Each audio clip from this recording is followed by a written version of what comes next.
이제 제2장 구원과 새로운 변화에서 첫째 시간, 둘째 시간, 오늘 마지막 세 번째 시간입니다. 사실 구원과 새로운 변화는 첫째하고 둘째 타임으로 다 끝났는데 이제 부록에 관한 부분입니다. 그래서 여러분의 마지막 쪽에 보시면 이제 제2장 마지막 부분 구원에 관한 9가지 용어들이 나와요.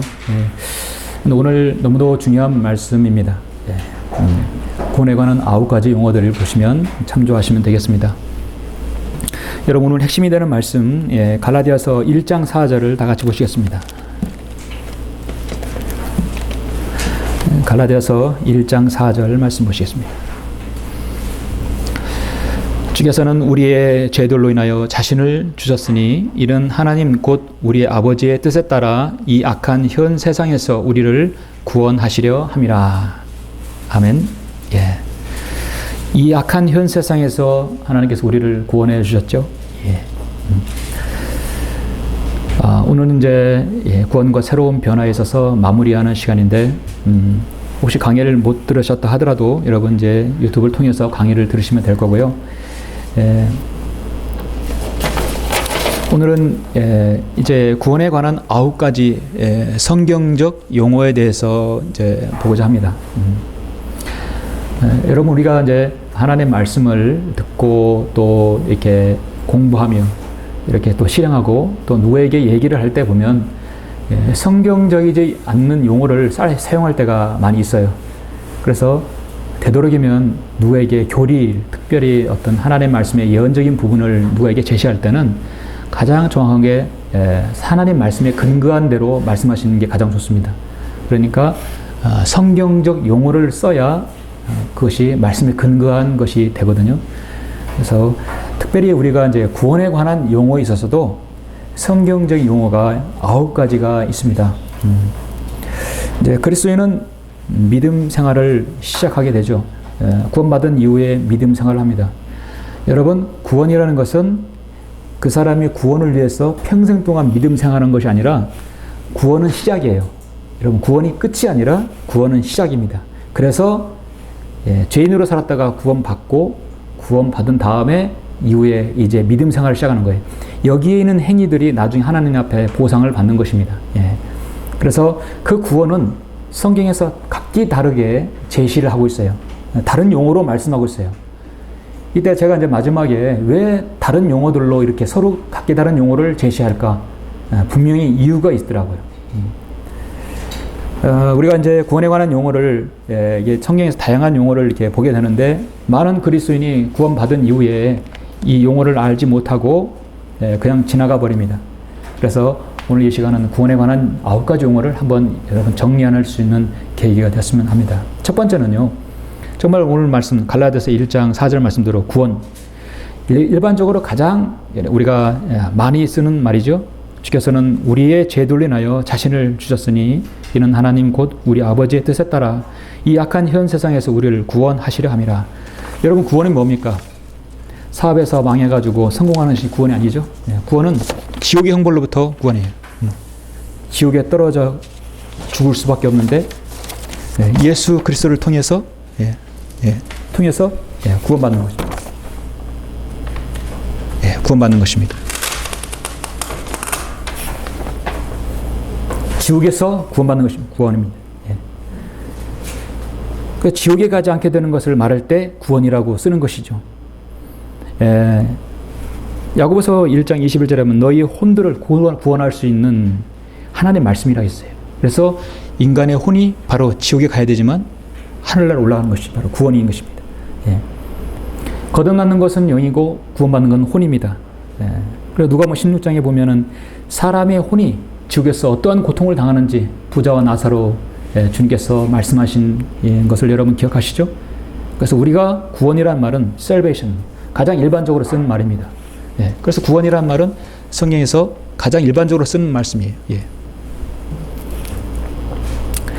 그 다음에 이제 죄 용서인데요.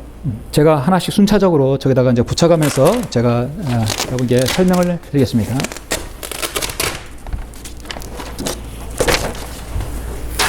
자, 구원이라는 용어를 일단 붙일게요.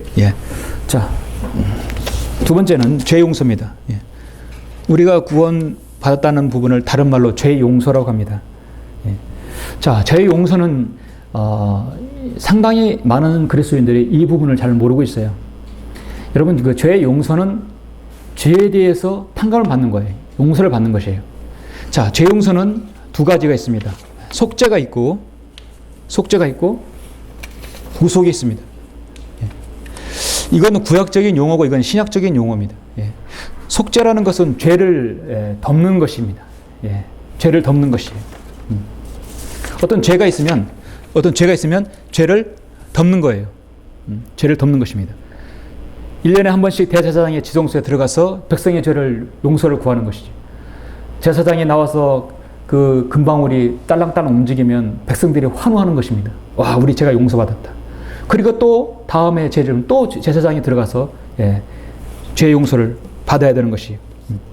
그래서 지속적으로 해야 하는 것입니다. 그런데 신약에서는 죄를 그걸 완전히 제거하는 것이죠. 자, 완전히 그 죄를 덮는 것이 아니라 신약에서는 그 모든 죄를 완전히 제거하는 것이 있어요. 구약에서 제사장이 끊임없이 죄를 덮을 수 있었지만 그건 한계가 있는 것이죠. 예. 그래서 여러분이 잠시 우리 이제 히브리서 9장 6절을 한번 보시겠습니까? 자, 여러분 히브리서 9장 6절을 보시면, 그래서 여러분이 이 죄 용서에 대해서는 두 가지를 꼭 구별해야 합니다. 속죄와 구속을 다르다는 것이죠. 그래서 9장 6절 보시면, 자, 이제 이런 것들이 그렇게 마련되어 있어 제사장이 언제나 첫째 성막 안으로 들어가서 하나님께 예배하는 일을 수행하나, 둘째 성막은 대제사장이 1년에 한 번 혼자 들어가서 가되 피 없이는 들어가지 아니했으니 이 피는 자기 자신과 백성들의 잘못을 위해서 드렸던 것이라. 이건 동물의 피예요. 그렇죠? 성령께서 이것을 통해 보여주시는 것은 첫째, 성막이 서 있는 동안에도 지성소에 들어가는 길이 아직 나타나지 않았다는 것이라. 그것은 현재를 위한 모형이었으니 그에 따라 예물들과 희생제물을 드려도 양심에 관해서는 섬긴 자를 온전케 할 수 없었도다. 이 예배는 오직 먹는 것과 마시는 것, 여러 가지 씻는 것과 육신의 율례들의 근거한 것으로 이것들은 개혁의 때까지만 부과된 것이로다. 여러분, 이 개혁이 뭐냐면 바로 예수 그리스도의 초림을 말씀하시는 것이죠. 예수님의 죄사함으로 우리를 위해서 십자가에서 피를 흘려서 그 보배로운 피를 흘려주심으로 인해서 구약의 모든 속죄는 끝이 나게 되었어요. 그래서 구속을 받게 되는 것입니다. 그래서 여러분 바로 뒤에 이제 구속에 관한 부분이 11절부터 보시면 이게 바로 구속입니다. 11절부터 15절이 구속에 관한 부분이에요. 그러나 그리스도께서는 다가올 선한 것들의 대제사장으로 오셔서 손으로 짓지 아니한 곧 이러한 건물이 아닌 더 크고 더 온전한 성막을 통하여 염소와 송아지의 피로 아니하고 오직 자신의 피로 한 번 성소에 들어가셔서 우리를 위하여 영원한 구속을 이루셨느니라. 개혁성경에 우리를 위하여가 없어요. 우리를 위하여.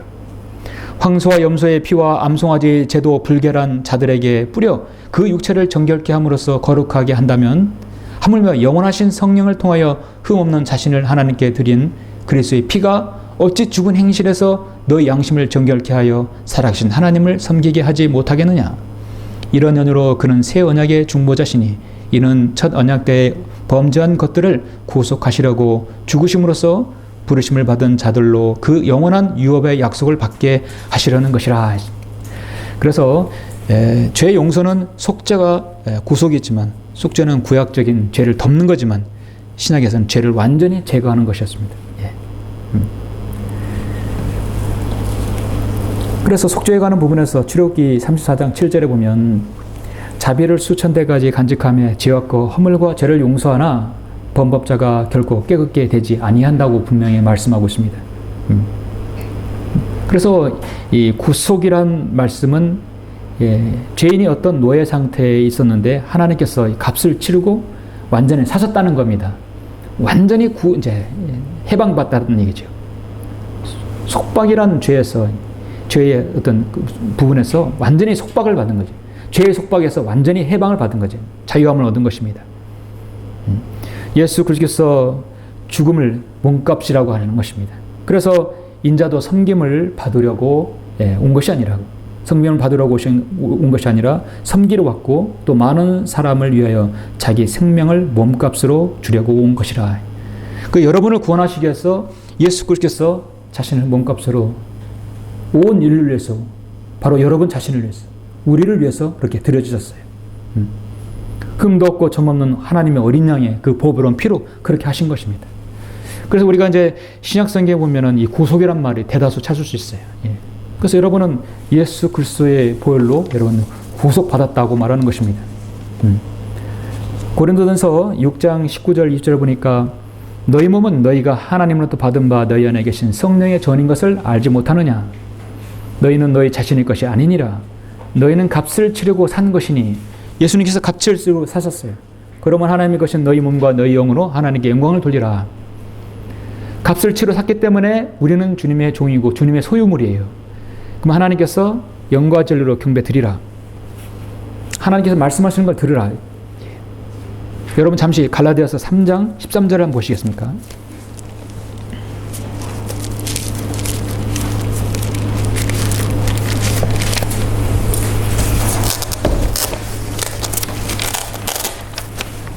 (3장) 13절 보십시오.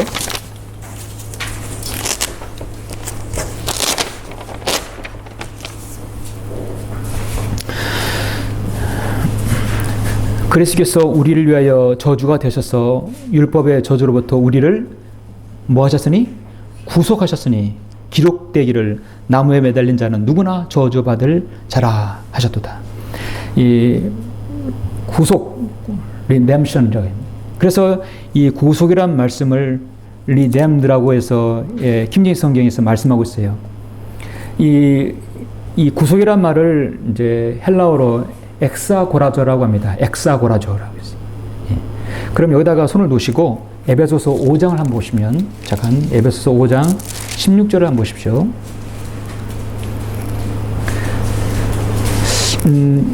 여러분이 이제 한국 킹제임스 성경하고 다른 성경하고 다른 완전히 차이가 나는 부분이 이 부분인데요. 에베소서 5장 16절에서 시간을 사서 얻으라. 보십니까? 시간을 사서 얻으라. 이는 그 날들이 악하기 때문이라. 세월을 아끼라가 아니라 시간을 사서 얻으라. 중요한 것은 영어 킹제임스의 표현이 뭐냐면 redeeming the time이에요. 저는 이 부분에 대해서 번역 부분에서 가장 어려웠었을 것 같아요.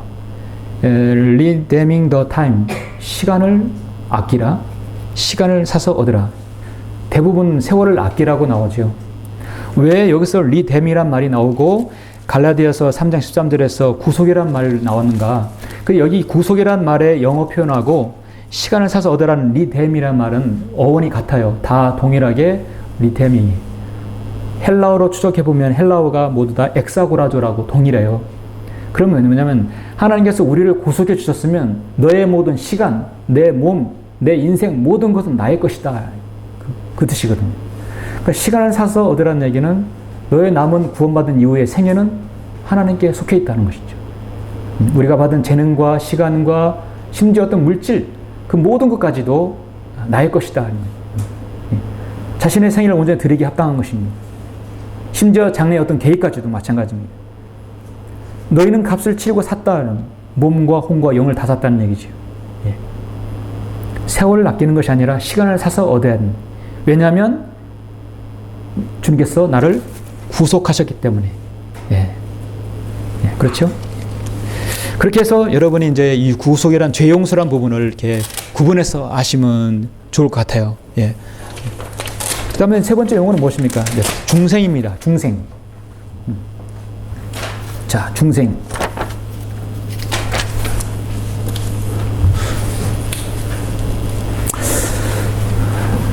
regeneration. 자, 중생은 다시 태어나는 걸 말하죠. 어제 거리설교 하다 보니까 많은 플랜카드에서 이제 앞으로 봄이 곧있으면 오잖아요.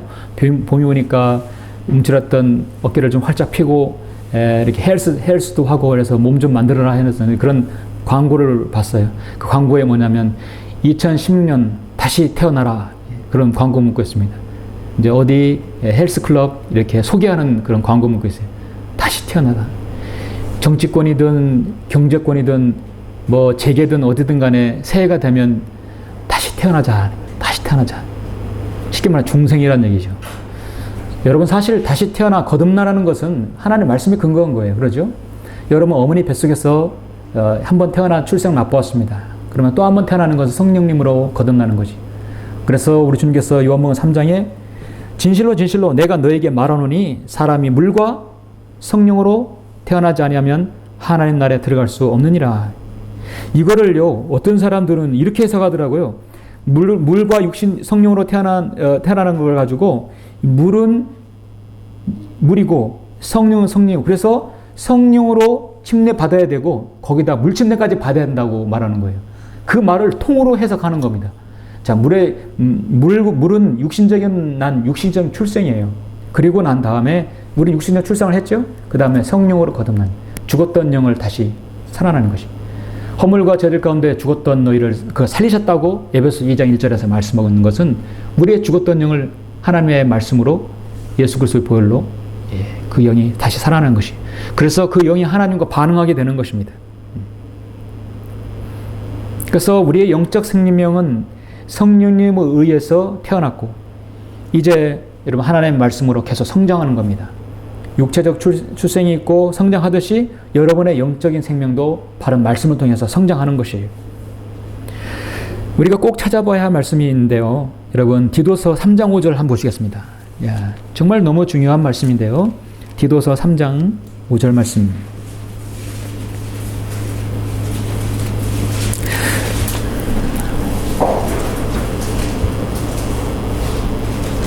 (3장 5절) 우리가 행한 의로운 행위에 의하지 않고 그의 자비하심에 따라 중생의 시침과 성령의 새롭게 하심으로 우리를 구원하셨으니. 중생의 시침은 물로 씻는 게 아니에요. 성령님으로 거듭나는 것입니다. 여러분 중생이라는 말, 리제너레이션이라는 말은 성경에 딱 2번만 나오는 용어입니다. 성경에 1번, 2번 나오는 것은 꼭 우리가 기억해야 합니다. 왜냐하면 너무 중요하기 때문에요. 이 리제너레이션, 이 중생이라는 말씀이, 이 말씀은 킹제임스 성경에서 2번 나오는데 또 한 번이 어디서 나오느냐? 이 지금 디도서 3장 5절은 여러분 개인의 거듭남, 구원받은 것과 관련된 용어예요. 그리고 하나만 더 보시면 여러분 마태복음 19장 28절 한번 보십시오. 자, 마태복음 19장 28절. 자, 교재에는 없지만은 꼭 체크해 보시길 바랍니다. 19장 28절.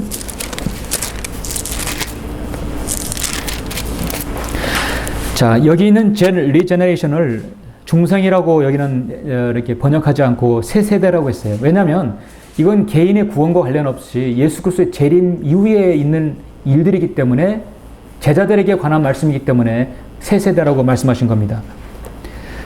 28절 예수께서 그들에게 말씀하시기를 진실로 내가 너희에게 말하노니 나를 따르는 너희들은 인자가 자기 영광의 보좌에 앉을 새 세대에 너희도 12보좌에 앉아 이스라엘 12지파를 심판하리라. 우리 주님께서 재림하실 이후에 있을 일들을 지금 이사야 11장에 있는 말씀을 지금 이렇게 해서 통해서 말씀하고 있는 것입니다. 그래서 새 세대라는 말씀, 예수님의 재림 이후에 있는 말씀이에요. 어떤 한 단어가 이것이 예수님의 초림과 관련된 것인지 재림과 관련된 것인지 여러분이 잘 구별을 해야 되는 것이죠. 그래서 일단 우리가 구원받는 용어의 중생은 거듭남인 것입니다. 다시 태어나는 것입니다.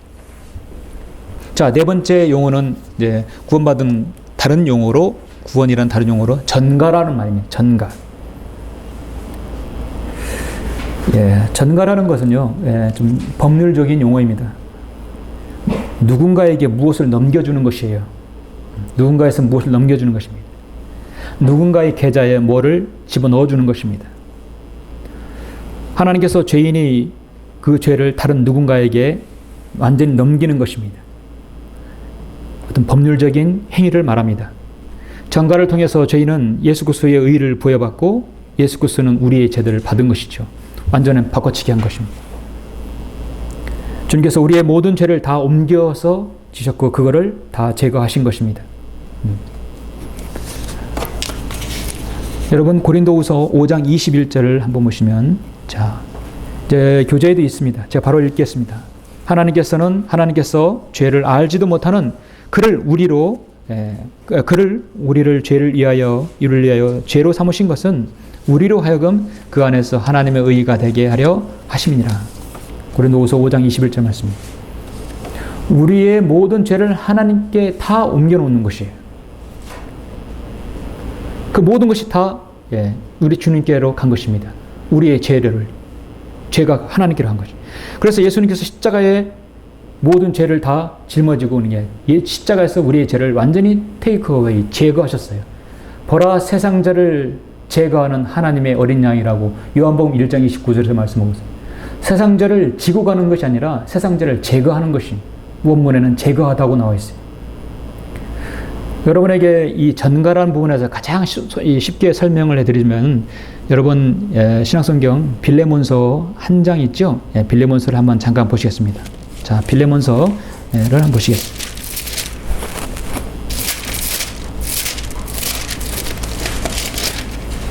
빌레몬서는 한 장입니다. 사도 바울의 동역자 빌레몬에게 서신을 띄우는데 사도 바울이 감옥에 갇혔을 때 갇혔던 오네시모가 있었어요. 그 오네시모가 예수 그리스도를 영접해 구원받았습니다. 그 오네시모를 잘 부탁한다는 편지예요. 1절 보면 예수 그리스도의 죄수된 바울과 우리 형제 디모데는 우리가 참으로 사랑하는 동역자 빌레몬과 우리의 사랑하는 아피아와 우리와 함께 군사된 아키포와 너희 집에 있는 교회에 편지하노니 하나님 우리 아버지와 주 예수 그리스도로부터 은혜와 평강이 너희에게 있을지어다. 자, 인사를 하죠.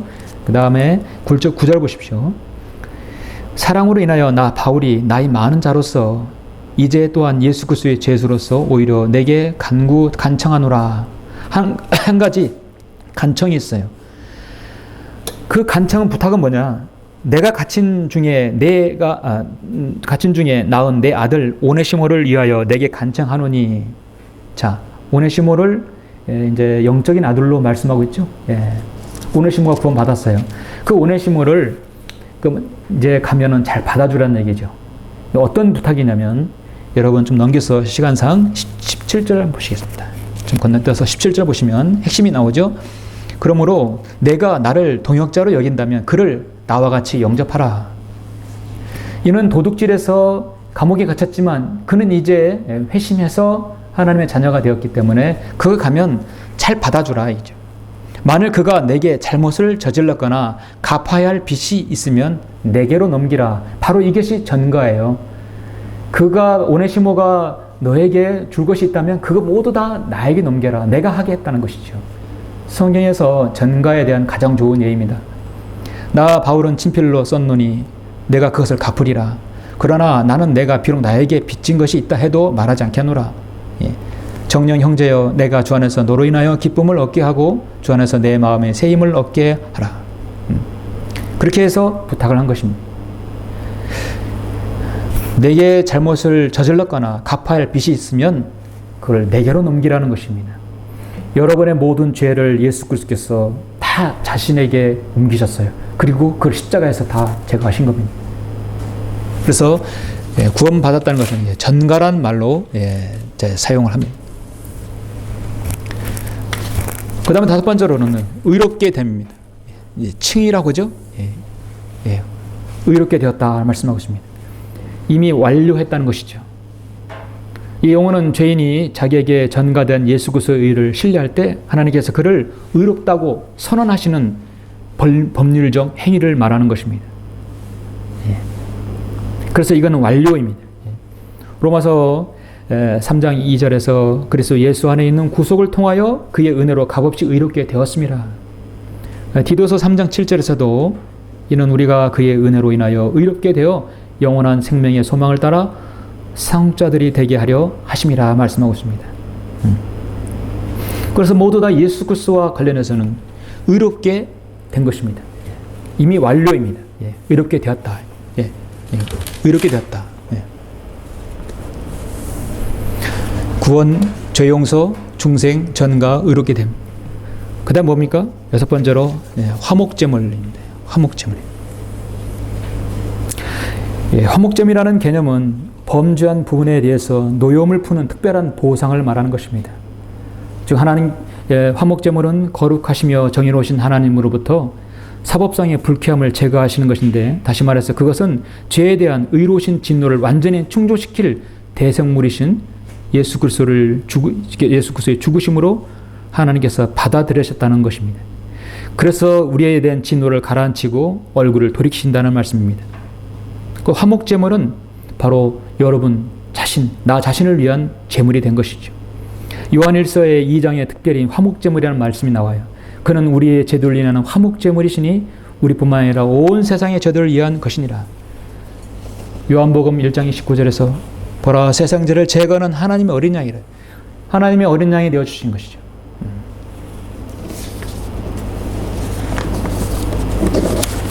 여기에 사랑이 있으니 우리가 하나님을 사랑한 것이 아니요 그분이 우리를 사랑하시고 그의 아들을 우리 죄들을 위하여 화목제물로 보내신 것이라. 하나님께서 우리와 화해하시라고, 하나님께서 우리의 죄를 용서하시라고 무언가 대속물이 필요했다는 것입니다. 피 흘림이 없으면 죄사함이 없으니, 예수 그리스도의 피 없이는 우리가 용서받을 수 없기 때문에 우리 주님께서 마지막 어린 양이 되어주신 것이죠. 화목제물이 다른 용어입니다. 그렇죠? 예. 그 다음에 무엇입니까? 7번째로 화해가 있습니다. 하나님과 우리 사이에 화해를 이뤘다는 것이죠. 잠시 여러분 고린도후서 5장 18절을 보시겠습니다. 고린도후서 5장 18절 보시면 18절부터 20절 보십시오.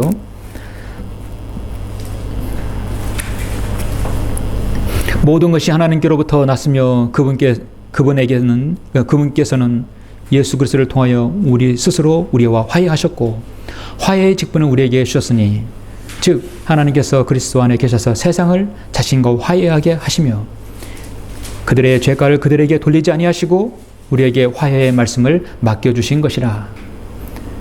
하나님과 우리와의 화해가 됐어요. 그리고 화해한 우리가 다른 사람을 또 화해하도록 하는 거예요. 그러므로 20절, 이제 우리는 그리스도를 대신한 대사들로서 하나님께서 우리를 통하여 너희를 권면하신 것 같이 우리도 그리스도를 대신하여 너희에게 간구하노니 너희는 하나님과 화해하라. 여러분, 가로막힌 담벽이 있으면 안 되겠죠. 성도와 성도 간에서도 그 벽이 있으면 허물어야 합니다. 화해해야 합니다. 그러죠? 죄인과 하나님과의 관계는 화해하지 않으면 안 돼요. 하나님께서 손을 내밀었어요. 내가 널 구원하겠다 하는데 하나님께서 말씀을 들어서 또 성도를 통해 전도지를 주고가지고 구원받으십시오. 그럼 화해 손길을 내미는 거예요. 많은 사람들이 거절해버려요. 화해하지 않겠다는 것입니다. 자기 갈 길대로 가겠다는 것입니다. 화해를 통해서 친구 사이가 될 수 있는 것이죠. 적대적 관계가 청산되고 호전되는 것을 말하는 것이죠. 예. 화해. 그 다음에 8번째, 구원이라는 다른 용어로 너무 중요한 용어죠. 양자됨입니다. 양자됨은 죄인이 하나님의 가족의 일원으로 선포되는 법률적인 행위입니다.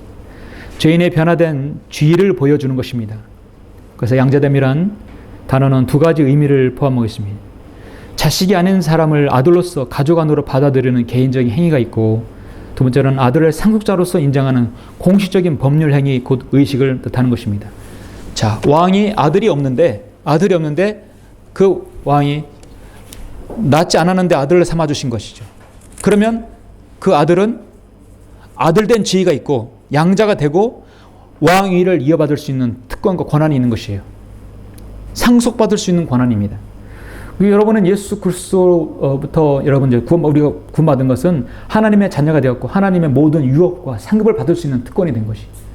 저 셋째는 올라가면 여러분은 받는 특권이 있는 것입니다. 유업을 받을 수 있어요. 상속된 지위를 얻는 것입니다. 상속할 수 있는.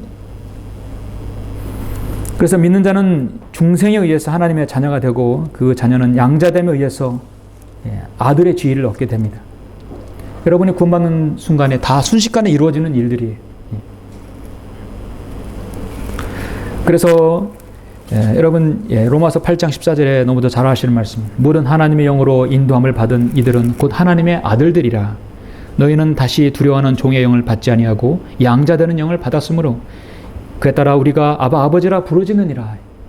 성령이 친히 우리의 영과 함께 우리와 하나님의 자녀임을 증거하시거니와 자녀이면 또한 상속자들이니 하나님의 상속자들이요 그리스도와 함께한 공동 상속자들이니 우리가 그와 함께 고난을 받는 것은 함께 영광도 받게 하려 함이니라 했지만 말씀하고 있습니다. 갈라디아서 4장 5절 7절에서도 하나님의 상속자들이라고 했습니다. 그러므로 너는 더 이상 종이 아니요 죄의 종이 아니라는 얘기죠.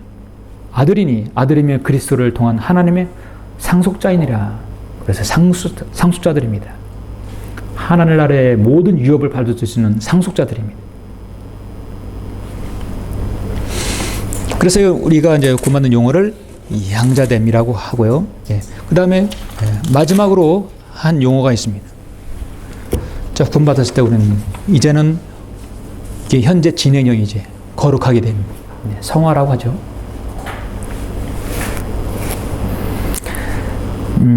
이와 관련해서 우리 잠시 여러분 고린도후서 1장을 보시겠습니다.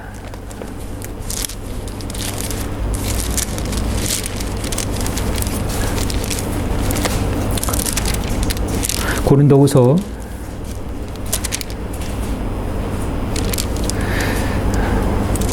1장 10절에 보시면 세 가지 시점이 나오죠. 자, 1장 10절에서 그분께서 우리를 그처럼 극심한 사망에서 구해내셨으며 사망에서 구해내셨다. 죄의 형벌 가운데 구원받았다는 얘기죠. 과거. 그러죠? 예.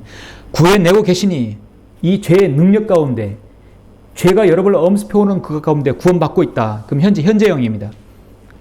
그리고 그분께서 여전히 우리를 구해내 주실 것이라는 소망을 그분 안에 가지고 있노라. 구해내 주실 것이라는 앞으로 이 죄의 임재 가운데 우리는 구원받을 것이다.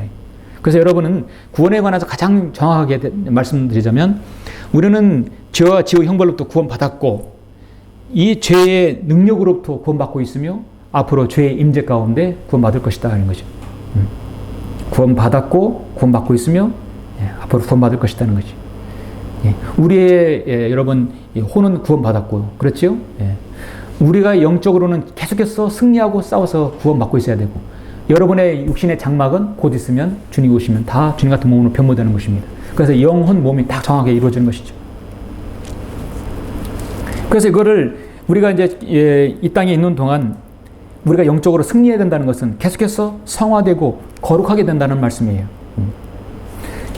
그렇게 되려면 먼저 5절 말씀처럼 뭐죠? 하나님 말씀으로 또 기도로 거룩해지는 것이죠. 가장 중요한 두 가지입니다. 말씀과 기도로 거룩해질 수 이후에는 다른 방법이 없어요. 그래서 고린도전서 6장 11절에서 너희가 주 예수의 이름과 우리 하나님의 영으로 시침을 받고 거룩하게 되었으며 의롭게 되었느니라. 이제 과거 거룩하게 되었다는 것이죠. 데살로니가전서 4장 3절에서 하나님의 뜻은 이것이니 곧 너희의 거룩함이라. 거룩함이라. 이 일은 여러분 한 번에 이루어지지는 않습니다. 하루하루 차근차근 하나님의 말씀과 기도로서 이루어지는 것입니다. 예수님께서 여러분의 이름을 부르실 때 우리가 이제 셋째 잔에 올라갈 때 우리의 몸을 변화시킬 것입니다. 그럴 때 흰 생화포로 여러분 다 갈아입힐 거예요. 하나님께서 여러분의 벌거벗은 몸으로 이런 발견되지 이러지 않지요?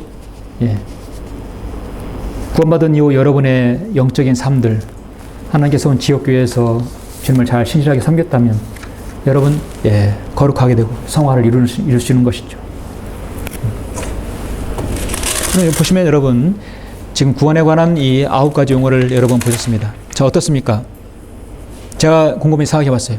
하나님께서는 이 모든 것을 구원이라는 하나로 말씀하시지 않고 왜 죄용서라든지 중생이라든지 전가, 의롭게 되고 화목제물, 화해, 양자됨, 거룩하게 되면 이런 용어로 말씀하셨을까? 가만히 보니까 이유가 있어요. 왜냐하면 우리와 하나님과 이치와 관계가 서로 다르기 때문입니다. 구원이라는 것은 여러분의 혼이 얼마나 귀중하고 소중한가를 알려주시기 위함이고 죄 용서라는 것은 구약과 신약의 죄 용서 개념이 다르다는 걸 알려주시기 위함이고 중생이라는 것은 거듭나야 하나님의 나라에 들어갈 수 있는 하나님의 나라의 소중함을 알려주시는 것이고 전가라는 것은 그리스도인이 죄가 예수 그리스도의 피로 전가됐다는 사실을 알려주시기 위함이고요. 의롭게 되었다는 여러분의 죄의 완전한 상태 하나님의 의를 받은 상태를 말씀해 주시기 위함입니다.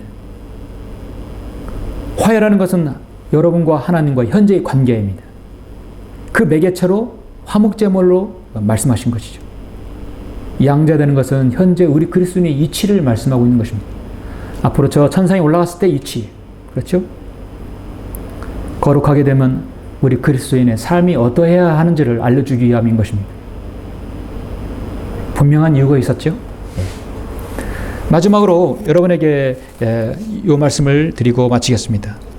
가끔 보면은 이렇게 성경을 공부하고도 이걸 잘 구별하지 못해서 용어를 썩는 경우가 있는데, 대다수 오늘날 이제 한국에 이제 그 개신교 많은 사람들이 이걸 구별을 못해요. 이거 뭐냐면 회개와 자백을 구별을 못하는 걸 너무도 많이 봅니다. 회개와 자백을 구별을 못하는 거예요. 분명히 구별이 되어야 합니다. 너 하나님께 회개해야 돼요. 회개. 아니죠? 간단히 말해서 회개는 내가 양자됨, 거룩하든 구원, 이런 모든 용어를 이룰 때 이루기 위해서 회개를 이루는, 회심한다는 것입니다. 하나님께로 돌이킨다는 것이죠. 죄에서 돌아서서 하나님께로 향하는 것입니다. 우리가 이제 거리 설교하고 복음을 전할 때 두 가지죠. 당신이 죄인임을 인정하셨다면 이제 하나님께로 돌이켜서 예수 그리스도를 당신의 마음의 구주로 받아들이십시오. 받아들이라는 것이죠. 그래서 그들이 이런 말을 듣고 잠잠하더라. 그리고 하나님께 영광을 돌며 말하기를, 그러면 하나님께서 이방인에게도 생명에 이르는 회개를 주셨도다. 회개. 그리고 하나님의 뜻대로 하는 슬픔은 구원을 위한 회개에 이르게 한다고 했습니다. 이 무지 때는 하나님께서 눈 감아 주셨으나 이제는 어디에 살고 있는 어떤 사람에게도 회개하라고 명령하고 하시니라. 회개라는 한 번 이루어지는 것이. 야고보서 5장에서는요, 회심이라고도 합니다. 형제들아, 너희 가운데 누가 진리를 떠나 과오를 범할 때 누군가가 그를 회심하게 한다면 그 죄인을 자신이 잘못된 길에서 돌아서게 하는 그 사람은 한 사람의 혼을 사망에서 구원하게 될 것이며 수많은 죄들을 덮게 되려는 것을 그로 하여금 알게 하라. 그래서 회개, 회심은 같은 말씀이죠. 한 번 이루어지는 것입니다. 그럼 구원받은 이후에 이 모든 것이 자격이 주어진 다음에, 그 다음에 그 이후에 내가 지은 죄들, 내 육신의 성향과 죄성으로 인해서 지은 죄들은 하나님께 자백을 해야 한다는 것입니다. 그래서 요한일서 1장 7절 9절에서 정확하게 말씀하고 있죠. 그래서 여러분 이 자백이라는 말은 그래서 말이 나오지 않아요. 요한일서 1장 7절 8절 9절 보시면, 그러나 그분이 빛 가운데 계신 것 같이 우리도 빛 가운데 행하면 우리가 서로 간에 교제가 있게 되고 그의 아들 예수 그리스도의 피가 우리를 모든 죄에서 깨끗하게 하시느니라. 만일 우리가 우리에게 아무 죄도 없다고 말하면 우리 자신을 속이는 것이요 진리가 우리 안에 있지 아니하나 우리가 우리 죄들을 자백하면 컨페스하면 그는 신실하시고 이루오셔서 우리 죄들을 용서하시며 모든 불의에서 우리를 깨끗하게 하시느니라. 그 자백함인. 그래서 여러분이 이 회개와 자백의 공통점은 예수 그리스도를 통해서 구원받고 회심하는 거예요. 그리고 자백도 예수 그리스도의 보혈에 근거해서 기도하는 것입니다. 모두 다 예수 그리스도의 보혈에 들어가는 것이죠. 다른 점은 구원받을 때 일어난 역사이지만 이것은 구원받은 이후에 있는 일들인 것입니다. 그래서 여러분이 구원받고 여러분이 회심해서 구원받은 이후에 어떤 죄와 연관되었을 때, 또 죄와 연루되었을 때는 주님께 자백함, 예수 그리스도의 그 보혈에 근거해서 여러분 자백하시면 주님께서 용서해 주신다는 거죠. 자백을 위해서 죄를 지면 안 되겠죠? 내가 성화하고 하나님 말씀에 따라 살다가 보면 죄를 지는 경우가 있어요. 그건 하나님께 자백하면 돼요. 거기에 그래서 얽매일 필요는 없는 것이죠. 어떤 죄에 대해서. 그래서 사실 회개와 자백을 구분하지 못하게 되면 끊임없이 계속 회개하는 줄 알아요. 그렇지 않습니다. 회개는 단번에 이루어지만 자백은 지속적으로 하나님께 나 자신을 예수 그리스도 앞에 내려놓는 것이죠. 용서를 구하는 것입니다. 자, 이렇게 해서 구원과 새로운 변화, 그래서 3시간에 걸쳐서 이제 모두 마쳤습니다. 다음 주에는 제 3장에 대해서 이제 강의가 있겠습니다. 자, 수고하셨습니다. 예.